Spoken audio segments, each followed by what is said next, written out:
Hello my beautiful butterflies, welcome back to my channel. If you're new here, my name is Beverley and it is lovely to see you today. In this video we're going to be having a chat about invisible illnesses because it is Invisible Illness Awareness Week. So grab that cup of tea, let's get to it.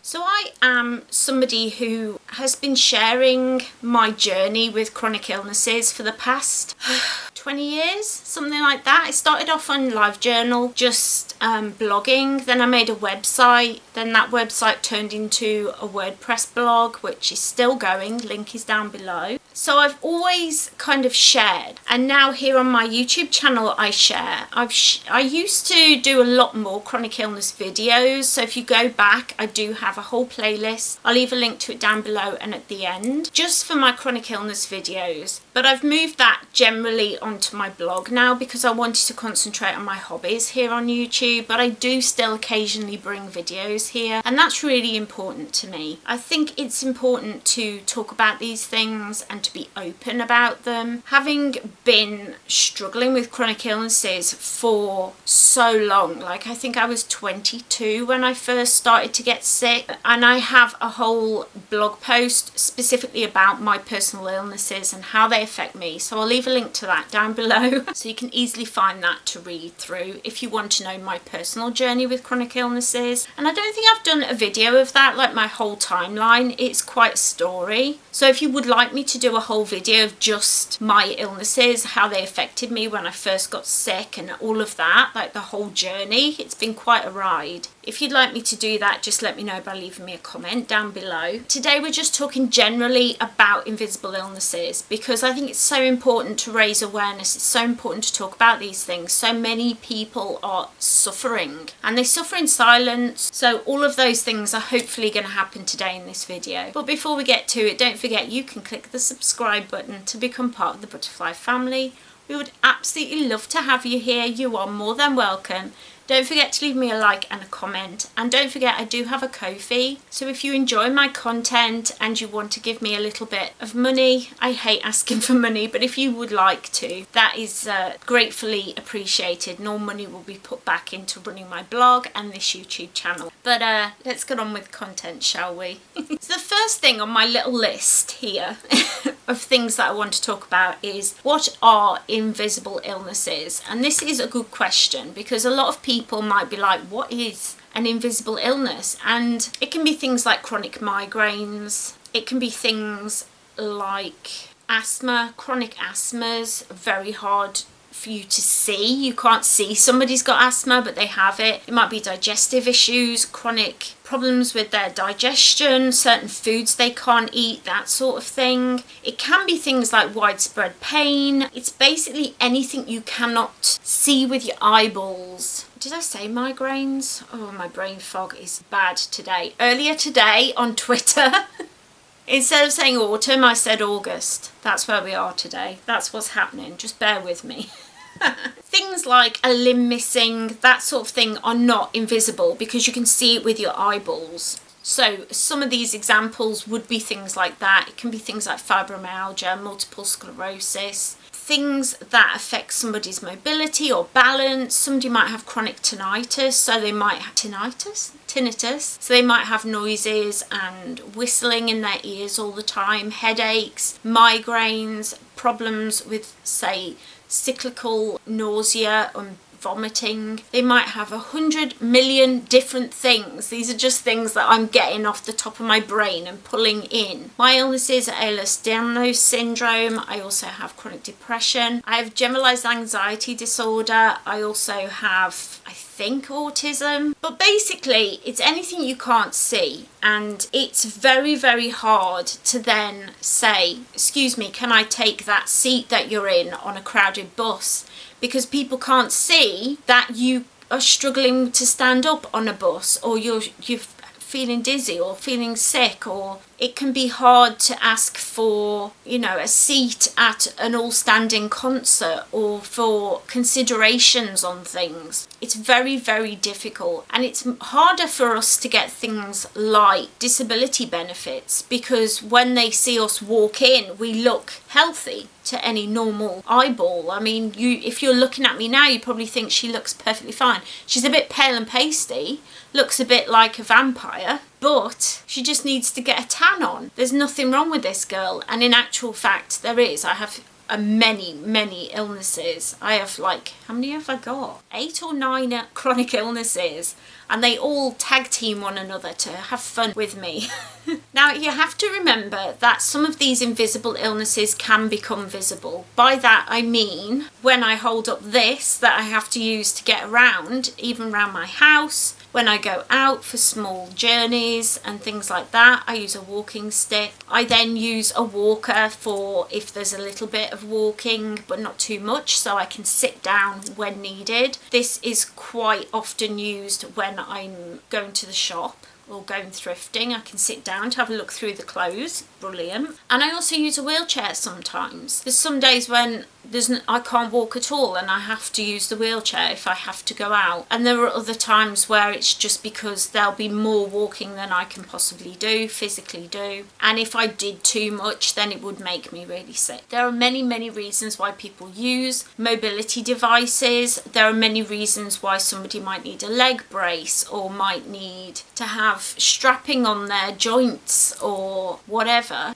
I mean, honestly, disability is such a big, wide spectrum that it is incredibly difficult for me to give you every possibility there is. But those are the ones that I'm pulling off the top of my head. So some of these invisible illnesses can become visible. Like, you could see me just sat somewhere and think, oh, she's a normal, well person. Then I stand up and grab my walking stick and suddenly, who is that disabled girl? When I'm around the house now, I use my walking stick. That's where I've got to. For a long time I was able to walk around the house without my walking stick, and I was really proud of that. But my balance issues, I've been having more trouble with my good leg. I've been having more trouble with that leg, and so it just makes it easier for me to walk and safer. I'm less of a falls risk. Twice now in the last week or so. First there was the window cleaner, and then it was the woman who cleans our bins. Both of these people asked me what I'd done to myself. What's wrong with you? What have you done? Yeah, you get that a lot when you've got invisible illnesses, unfortunately. And it's hard to explain to somebody, well, I only occasionally need this walking stick, or I only occasionally need a wheelchair, or only occasionally need a feeding tube, or whatever it is. It can be very difficult to explain that to someone, because on TV we're not seen. We're not seen at all. It's like we are invisible in more ways than one, because you'll often see people who are completely paralysed in a wheelchair. If you're watching some kind of supernatural show, somebody might need to be in a wheelchair, but then they'll recover because there'll be some thing that makes them into a superhero, or some smart tech device that suddenly makes it so they can walk. It was crazy, and maybe that's something we have in the long distant future, but it's not something that's reality for us. And so people assume that you're either well or you're completely unable to move without a wheelchair. There's no in between for the general public, and that is why it's really important to try and raise awareness, try and speak about this on times like this where it's a raising awareness week, because this week is really important to me, and I've done previous videos, but I'll just leave a link to my whole playlist about chronic illnesses, because I do have a whole playlist on it. I've done about 100 videos over the years, so I'm sure there's something there that I will have talked about this before. I talk about these things because it's so important for the public to try and understand and see us as more than just this or this. You're either well or you're sick. And if you're sick, I don't really want to see you, because that makes me feel uncomfortable. So I'd rather you just be well. It's really strange. I was recently on a TV show. I'll leave a link to the videos I did about that down below. But on that TV show, it was really important to me to show me with my walking stick, show me using the walker, and show me in the wheelchair. I wanted to show each of them. And I think there's even a little bit where I'm walking without any aids at all. It was so important for me because I want the general public to know that we're not faking. Just because I'm sat in a wheelchair and then I stand up to make my skirt better and then sit back down again doesn't make me a faker. It's not real that everybody's faking. I think it's kind of an old way of thinking about things. People who have chronic illnesses are generally not lying about it. And even if they are, is it really up to you to police them? That's a big question. Is it up to you to police them? Because I don't think it is. Another reason why I want to raise awareness and why it's important to talk about these things as often as possible is because many of us have medical trauma, and this can come mainly from the fact that doctors think we're fakers, just like much of the public. What they don't realise is in the past a lot of people suffered a lot because they knew they wouldn't be believed, or it was this kind of thing where, oh, you just get on with it, like the doctor isn't going to believe you, so just get on with it. We don't go and bother the doctors with these things. So they didn't see so many of us as now. Nowadays we trust our doctors a lot more. Like my grandparents' generation didn't trust doctors at all, and before that they didn't trust doctors. You would only really call a doctor if you really needed one, otherwise you didn't really trust them. Nowadays we put them above anything, and doctors are just trusted and believed. So when we go to the doctors and say, I'm in pain everywhere, I'm tired all the time, I keep having dizzy spells, my ears ring, and all these other things, quite often they look at us and say, okay, we'll do some tests. And then the tests that they do come back negative. And they look at us as if we should be delighted to hear, all your results are positive. And in actual fact, it's just traumatic. It's traumatic to have a doctor say to me, well, you know, fibromyalgia isn't a real illness. That's just a dumping illness. If we don't know what's wrong, or we think you're faking, we'll usually say it's that. That sort of thing is traumatic, because when you're in pain that you can't stand up, when you're throwing up blood, you want a doctor to listen to you. When you've got widespread pain, dizzy spells, when you can't work, when you need help, you rely on these people, you trust these people to listen to you. By me talking about my illnesses online, by me sharing pictures of me with a walking stick and pictures of me using my rollator and my walker, by me sharing these things, I hope and pray that people who are not sick will see us, will see me, will see you, and will know they're not faking. I hope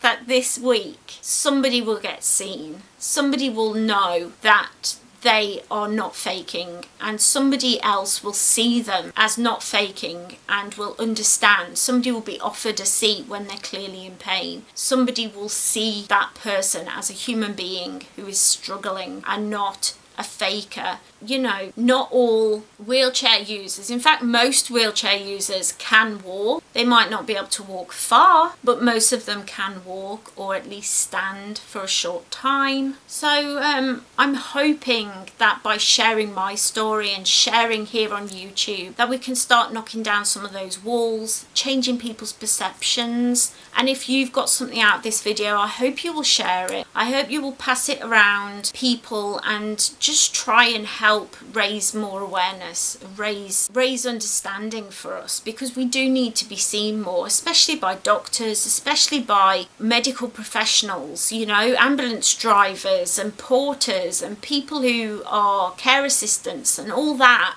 These people who make assumptions and they shouldn't, because we're not faking. We're not here for the drugs. Like, I would love to get off all my drugs. If I could come off all my drugs and take something else that was natural, say cannabis or something legally, that would take care of my pain and anxiety and help me mentally and physically feel better, I would do it in a heartbeat. I hate taking medications. They're why I've got stomach issues, because of past things. They're also why I've got liver issues, because of past medications. Anyway, I'm going to climb down off my high horse. I really hope that you enjoyed this video. If you did, don't forget to leave it a cheeky little like down below so I know you enjoyed it, and YouTube will as well, and share it out a bit more to help me grow this channel. While you're down there, leave me a comment. Do you have invisible illnesses, or do you know somebody who does? Or did you just click on this video thinking, what is this all about? And now you know a little bit more. I'll leave links down below to everything that I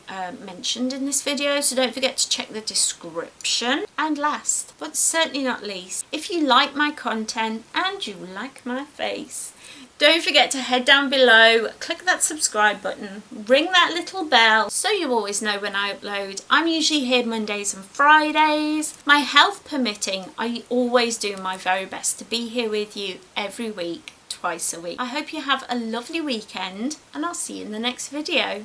Bye!